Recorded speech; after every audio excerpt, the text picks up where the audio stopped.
Hei ja tervetuloa. Anteeksi, onko täällä Suomen kurssi?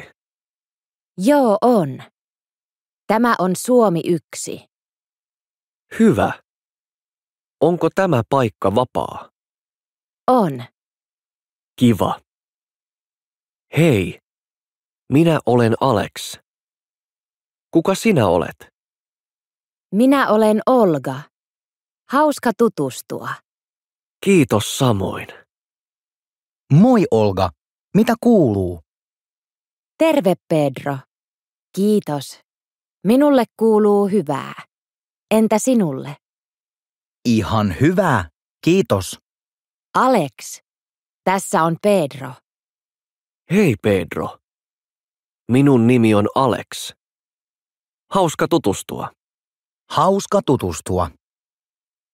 Hei ja tervetuloa Suomen kurssille. Tämä kurssi on Suomi 1 ja minä olen opettaja. Minun nimi on Päivi Koskela. Anteeksi, miten se kirjoitetaan? Minun etunimi kirjoitetaan P-Ä-I-V-I Päivi ja sukunimi K-O-S-K-E-L-A Koskela. Okei, kiitos. Kurssipäivät ovat maanantai, keskiviikko ja torstai. Kurssi on kello 18–20.